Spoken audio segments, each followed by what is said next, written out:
First of all, thank you for doing this. I feel like we've been making you talk to Decibel repeatedly for the better part of a year. So I appreciate the time. Well, there's a lot to talk about, you know. It's true. It's true.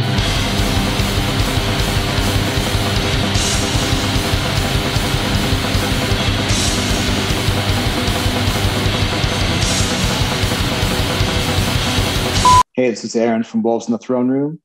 Play the drums. Wolves in the Throne Room, to my knowledge, have never performed an album in full before. No, never even thought about doing it. It was a really cool idea. When it was suggested, it immediately struck us as a really exciting idea.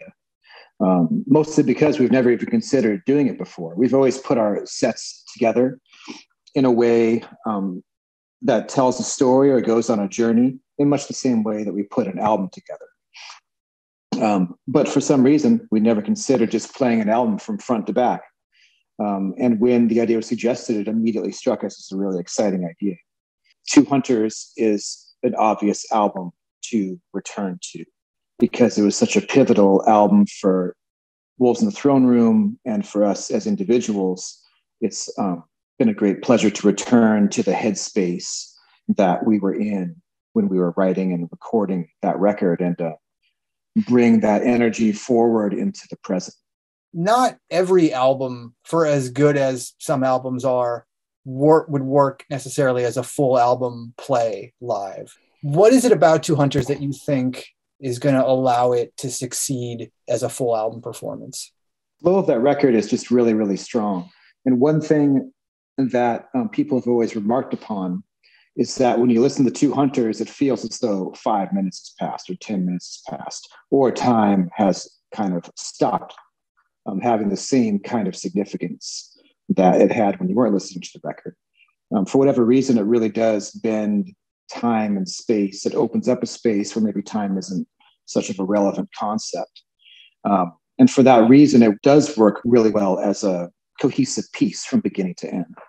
I've heard that the potential exists for a guest to accompany you guys for this performance. Yeah, we're 99% sure that Jessica Kinney is going to be able to join us on stage at the festival to do her vocal parts, primarily on Cleansing, the third track on the record, where she sings a very beautiful and important vocal part for the overall flow of Two Hunters, and contributes a few other vocal moments here or there. And it's like this close. So everyone put out their best hopes and wishes for that so the stars can align so we can make that happen. Has she ever performed live with you guys? I know that she's based, she was originally based up in that area, but she's never performed live with you guys before? No, she never has. Yeah, she moved with her partner, Avon Kane, the composer, to LA. He's got a faculty position down there. And so I haven't seen her in many years, although we're in touch just every now and again. But no, this will be the first time that she's performed on stage with us. That would make it doubly exciting, special. You're coming to play this set, right? Oh, hell yeah, for sure. No, I'm permanently back on the drums. Yeah, I took, as you know, I took some time off from the live performance for a few years while my son was young. It was just an important thing for me to be grounded in Cascadia and the forest and the rhythms of life here for a lot of personal reasons. But, years have passed and now it's time for me to fully return to the drum throne. It's been awesome. Right. I was back on tour in Europe right before COVID hit. We were on tour with Dimmu Borgir right before everything shut down. So I got a taste of being back in the drum throne. I can't wait to continue doing that. Two Hunters was inducted into the Decibel Hall of Fame recently, even though I believe we did the interviews as far back as the end of 2020. It's only the second U.S. black metal record that's been inducted into the Hall of Fame. What other U.S. black metal records do you think are worthy that we haven't gotten around to inducting yet? Who's the other band that's been inducted? The other U.S. band? The other one is Knockmistium's Instinct Decay. Ah, yeah. That was a pivotal record in the U.S. scene. That makes sense. Oh, right off the top of my head, I would say Weakling Dead as Dreams. Well, we've asked. We've asked. Yeah. Yeah. What do you think that answer was?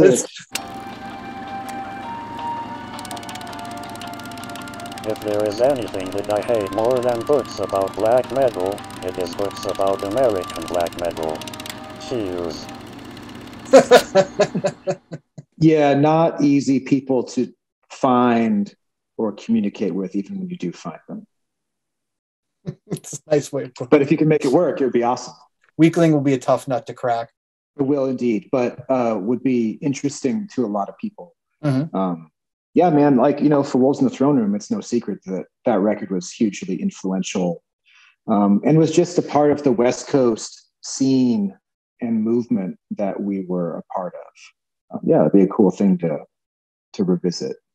After the Wolves set, Candlemass are going to perform all of their Epicus, Doomicus, Metallicus album, which I believe will be the first time that they've done that in North America.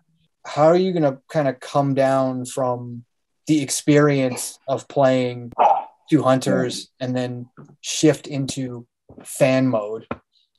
That's a really good question, because I'm just now thinking about how to get into the right drumming space to perform Two Hunters from beginning to end.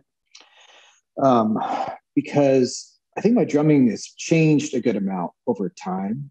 Maybe it's become a bit more technical. Like I play on a bigger drum set now, like 2 kick drums and an array of toms and cymbals.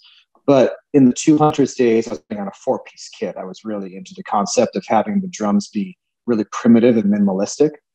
The drummer that I was emulating, at least concept-wise, was Elvin Jones. Like that's what I was thinking about. Like I wanted like the drums to be a pulse rather than this hyper-articulated, more death metal sound that I also love and occasionally work with. And so playing that music is very meditative and very trance-induced.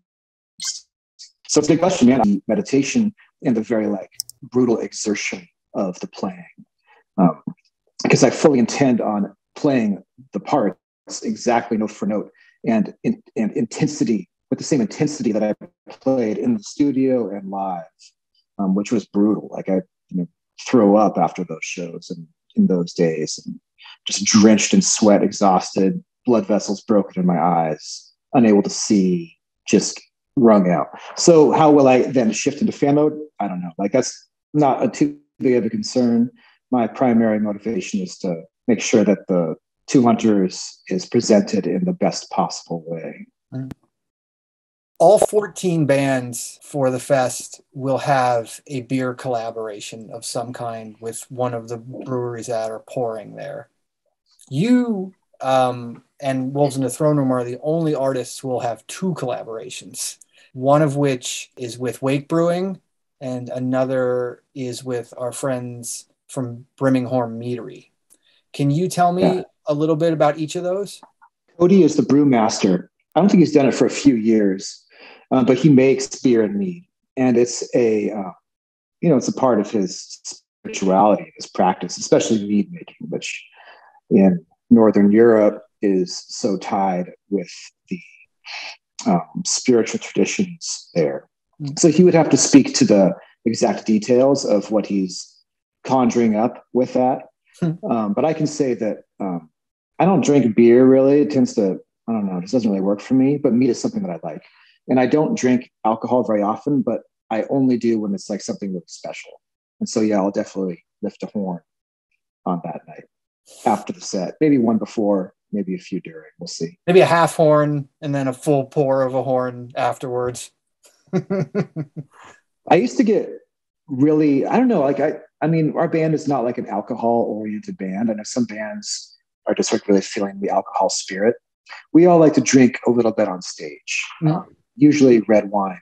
But yeah, it makes sense to have a horn of the mead on hand to like lubricate things, get the spirit flowing.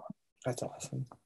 I think Wolves are the only band on the bill that have actually performed inside this building before, the Fillmore in Philly. I believe the band has toured there as part of the Behemoth at the Gates package. Yeah. And I just realized that this question is going to go nowhere because you were not. was going to say, what were your impressions of that room? And then I just remembered, oh, that was during your period where you were not touring. I was meditating under a tree. Yeah, the room and the vibe works. I think that you guys will really dig it, because I have friends who don't drink who love coming to the event.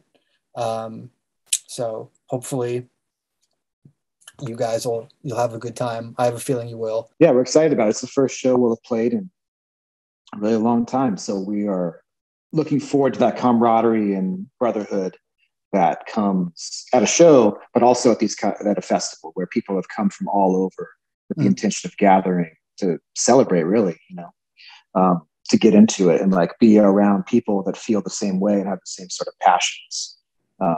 Yeah, it's the best thing there is.